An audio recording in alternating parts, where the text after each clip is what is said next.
Hello everyone, আজকে আমরা দেখব উইচ হ্যাট এটালিয়ারের 4 নম্বর পর্বের এক্সপ্লেনেশন। তাহলে আর দেরি কেন, চলো শুরু করা যাক আজকের এক্সপ্লেনেশন। আর হ্যাঁ, ভিডিওটা লাইক আর চ্যানেলটা সাবস্ক্রাইব করতে একদম ভুলো না কিন্তু। সো গল্পের শুরুতেই সিনটা হচ্ছে কিফ্রি আর এটালিয়ারের ভেতর, আর সেখানে আমাদের ছোট্ট কোকো ম্যাজিক শিখছে। কিফ্রি ওকে বোঝাচ্ছে যে দেখো কোকো, ম্যাজিক তো অনেক রকমের হয়, কিন্তু 4টে ম্যাজিক আছে যা প্রত্যেক উইচকে লিটারালি শিখতেই হয়। আর সেই 4টে ম্যাজিক হলো জল, আগুন, মাটি আর বাতাস। এগুলো হলো ম্যাজিকের একদম বেসিক লেভেল। কিফ্রি কোকোকে বলে, এবার তুমি চেষ্টা করে দেখো তো এর মধ্যে কোন ম্যাজিকটা ব্যবহার করতে পারো। কোকো তো একদম ফুল কনসেন্ট্রেশনের সাথে চেষ্টা শুরু করে, অ্যান্ড সাডেনলি ও ফায়ার ম্যাজিক মানে আগুনের জাদু ব্যবহার করে ফেলে। কিন্তু এখানেই তো আসল টুইস্ট, ওটা ওর কন্ট্রোলের বাইরে চলে যায় আর ওর কাগজের ওপর দপ করে আগুন লেগে যায়। কোকো তো লিটারালি ভয়ে চিৎকার করে ওঠে। ওর পাশেই টেটিয়া এক মুহূর্তেও দেরি না করে একটা জলের কলসি নিয়ে এসে কোকোর ওপর ঢেলে দেয় পুরো জলটা। আগুন নিভে যাওয়ার পর টেটিয়া জিজ্ঞেস করে, আরে তুমি ঠিক আছো তো? কোকো ভেজা অবস্থায় বেচারি টেটিয়াকে ধন্যবাদ জানায়। টেটিয়া বলে, এতে আবার ধন্যবাদের কি আছে, আমি তো আর তোমাকে আগুনে পুড়তে দিতে পারি না, তাই না? আর এই ঘটনার পর কোকো বেচারি একটু মনমরা হয়ে যায়। হতেই পারে, তাই না? ঠিক তখনই কিফ্রি একটা তোয়ালে নিয়ে এসে একদম যত্ন করে কোকোর চুল মুছিয়ে দিতে দিতে ওকে বোঝাতে থাকে, আগুনের ম্যাজিক ব্যবহার করাটা একটু বিপজ্জনক। যদি তুমি ম্যাজিকের চিহ্নগুলো ঠিকভাবে ব্যালেন্স করতে না পারো তাহলে ওটা হাতের বাইরে চলে যায়। এরপর সিন শিফট হয় আর আমরা দেখি টিটিয়া হাওয়ায় উড়তে উড়তে কোকোকে বলছে, তুমি তো দাদা রেঞ্জ থেকে একাই ফিরে এসেছো, তার মানে তুমি নিশ্চয়ই ওড়ার ম্যাজিকটা এতদিনে শিখে গেছো। কোকো তখন ওকে পুরো ঘটনাটা খুলে বলে, কিভাবে ও কোনো ম্যাজিক ছাড়াই শুধুমাত্র নিজের বুদ্ধির জোরে ওই কঠিন জায়গা থেকে ফিরে আসে। বুঝতেই পারছো, আমাদের কোকো কিন্তু কম যায় না। এরপর কোকো নিজের পেনটা বা ওয়ান্ডটা হাতে নিয়ে বলে, আমি যখনই কিছু আঁকতে যাচ্ছি কেন জানি না ঠিক মতো হচ্ছে না কিছু গড়বড় হয়েই যাচ্ছে।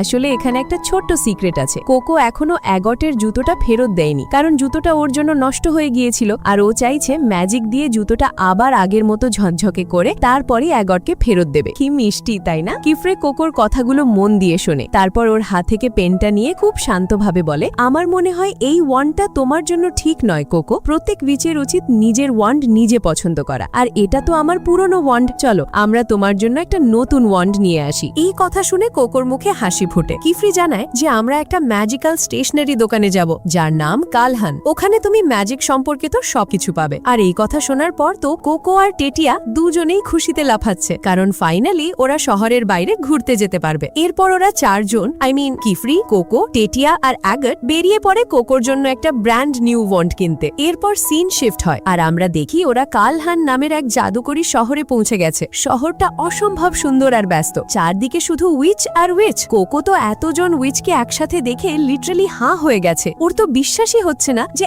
এমন একটা জগৎ সত্যি সত্যি থাকতে পারে। মজার ব্যাপার হলো কিফ্রি তখন ওদেরকে শহরটা নিয়ে কিছু ইন্টারেস্টিং ফ্যাক্টস বলতে শুরু করে। আসলে এই শহরটা ইচ্ছে করেই এই টাওয়ারটার চারপাশে তৈরি করা হয়েছে, যাতে ভবিষ্যতে যদি টাওয়ারের কোনো বিপদ হয় তাহলে সমস্ত উইচরা মিলে এটাকে রক্ষা করতে পারে। এই কথার মাঝেই অ্যাগাট বলে ওঠে, আমার একটু কাজ আছে, আমি আসছে। এই বলে ও একা একা চলে যায়। অ্যাগাটের যাওয়ার পর কিফ্রি কোকোকে জিজ্ঞেস করে, তোমার আর অ্যাগাটের মধ্যে সবকিছু ঠিকঠাক চলছে তো? কোকো একটু মন খারাপ করে বলে, না ঠিকঠাক নয়, আমি তো চাই আমাদের বন্ধুত্বটা আরো গভীর হোক, কিন্তু সেটা কিছুতেই হয়ে উঠছে না। এরপর কিফ্রি বাকি দুই ছাত্রীকে নিয়ে সেই ম্যাজিক্যাল স্টেশনারি দোকানের ভেতরে ঢোকে। দোকানটা বাইরে থেকে দেখতে যতটা সাধারণ লাগছে, ভেতরটা ওয়াও, তার থেকেও হাজার গুণ বেশি অদ্ভুত আর জাদুকরী। কারণ দোকানে ঠিক মাঝখানে একটা বিশাল বড় গাছ দাঁড়িয়ে আছে। কোকো তো অবাক হয়ে ভাবছে, একটা দোকানের ভেতরে এত বড় গাছ এলো কি করে? অ্যান্ড সাডেনলি গাছের ওপর থেকে এক রাশ ভারী চেহারার বৃদ্ধ লোক নিচে নেমে আসেন আর ওদেরকে দেখে গর্জন করে বলেন, তোমরা কারা? আর আমার দোকানে এইভাবে না বলে ঢুকে পড়ার সাহসী বা কি করে হলো তোমাদের? কিফ্রি তখন এগিয়ে এসে বলে, আরে শান্ত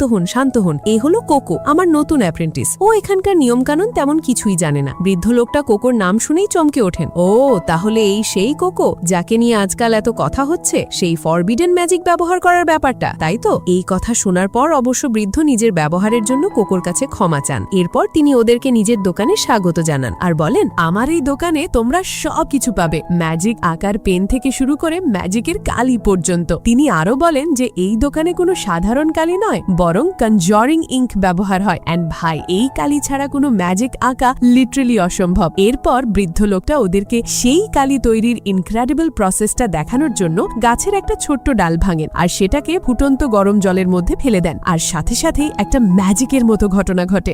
আমরা দেখি ডালটা ধীরে ধীরে তার রং হারিয়ে সাদা হয়ে যাচ্ছে, আর ওদিকে জলটা হয়ে উঠছে ঘন কালো। বৃদ্ধ বলেন, এই কালো জলটাই হলো আমার আমাদের ম্যাজিকের কালি। আর এই কালিটা শুধুমাত্র একটা বিশেষ গাছ সিলভার উড ট্রি থেকেই তৈরি করা যায়। এরপর তিনি একটা পুরনো গল্পও শোনান। মজার ব্যাপার হলো, বলা হয় যে এই সিলভার উড গাছটা নাকি এক জাদুকরের প্রেমে পড়েছিল, আর সেই জাদুকরের রক্তই নাকি আজও এই গাছের মধ্যে দিয়ে কালি হয়ে বয়ে চলেছে। এই ম্যাজিক্যাল গল্পটা শুনে কোকো খুব খুশি হয়। অ্যান্ড ফাইনালি বয়স্ক লোকটি সেই নতুন তৈরি করা কালিটা কোকোকে দিয়ে বলে, যাও এবার এই কালিটা ব্যবহার করে নিজের জন্য পারফেক্ট ওয়ান্ডটা খুঁজে বের করো। কোকো কালিটা হাতে নিয়ে যেই না নিজের জন্য ওয়ান্ড খুঁজতে এগোবে, হঠাৎ ওর চোখ পড়ে সেই মুখোশ পরা মহিলাটার ওপর। হ্যাঁ, ঠিক ধরেছ, সেই মহিলা যে ওকে প্রথম এপিসোডে নিষিদ্ধ জাদুর বইটা দিয়েছিল। কোকো তো এক মুহূর্ত দেরি না করে সেই মহিলার পিছু নিতে শুরু করে। টেটিয়া কোকোকে একা যেতে দেখে ওর বাকি বন্ধুদের সাথে ওর পিছু নেয়। রাস্তায় ওদের সাথে অ্যাগটের দেখা হয়, আর সেও ঘটনাটা বুঝতে পেরে ওদের সাথে দৌড়াতে শুরু করে। ওরা সবাই মিলে কোকোর পিছু পিছু দৌড়াচ্ছে, কিন্তু হঠাৎ করেই একটা আলোর ঝলকানি, আর ওরা সবাই উধাও,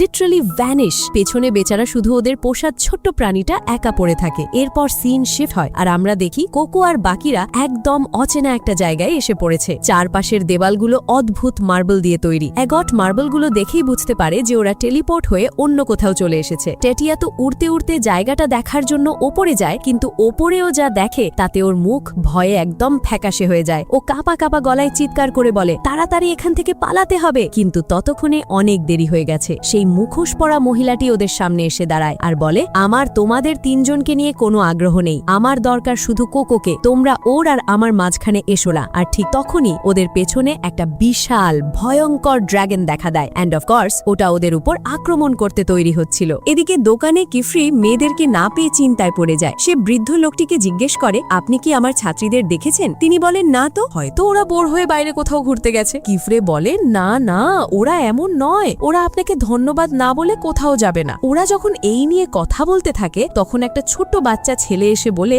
আমি জানি ওরা কোথায় গেছে। সে জানায় যে কোকো একটা মুখোশ পরা মহিলার পিছু নিচ্ছিল। এই কথাটা শোনা মাত্রই কিফরের মাথায় সবটা পরিষ্কার হয়ে যায়। সে বুঝতে পারে যে কোকো সেই নিষিদ্ধ জাদু ব্যবহারকারী মহিলার পাল্লায় পড়েছে। কিফরে এক মুহূর্তও দেরি না করে ওদেরকে খুঁজতে বেরিয়ে পড়ে। অন্যদিকে ড্রাগনের সামনে কোকো আর ওর বন্ধুরা একটা বন্ধ রাস্তার কোনায় আটকে পড়েছে। পালানোর কোনো রাস্তাই নেই। বেচারি তেথিয়া তো ভয়ে বাচ্চাদের মতো কাঁদতেই শুরু করে দিয়েছে। অ্যাগাট ওকে শান্ত করার চেষ্টা করছে, কিন্তু এই কঠিন পরিস্থিতিতেও তেথিয়া একটা দারুণ বুদ্ধি বের করে। ও নিজের জামা কাপড়ের ওপর ম্যাজিক করে একটা নকল প্রতিচ্ছবি তৈরি করে ড্রাগনটার মনোযোগ অন্যদিকে ঘুরিয়ে দেয়। এই সবকিছু দেখে কোকো নিজেকে খুব অসহায় ভাবছে। ওর মনে হচ্ছে ও কিছুই করতে পারছে না। হঠাৎ ওর চোখ যায় দেওয়ালের ওপর আঁকা একটা অদ্ভুত ম্যাজিক সার্কেলের দিকে। ও ভয় পেয়ে অ্যাগাটকে ডাকতে গিয়ে অজান্তেই ওকে ধাক্কা দিয়ে দেয়। আর ঠিক সেই সময় অ্যাগাট পালানোর জন্য একটা ম্যাজিক সার্কেল আঁকছিল, কিন্তু কোকোর ধাক্কায় সেটা পুরোটা নষ্ট হয়ে যায়। আর এতে অ্যাগাট প্রচন্ড রেগে যায়। ওর সব রাগ গিয়ে পড়ে কোকোর উপর। ওর চিৎকার করে বলে, আরে অনেক হয়েছে নাটক, তুমি কি পাগল হয়ে গেছো? তোমার জন্যই আমরা এখানে ফেসে গেছি, আর এখন তুমি সেটাও নষ্ট করে দিলে। তুমি কি সত্যি এতটাই অবুঝ? অ্যান্ড ভাই, অ্যাগটের এই কঠিন কথাগুলো কোকোর বুকে গিয়ে লাগে। তবে রিচে অ্যাগটকে বলে যে ওর এতটা কঠোর হওয়া উচিত হয়নি। যাই হোক, ওরা কোনো ক্রমে একটা সুড়ঙ্গের মতো রাস্তা তৈরি করে সেখান থেকে পালানোর চেষ্টা করে। অন্যদিকে কিফরে তখন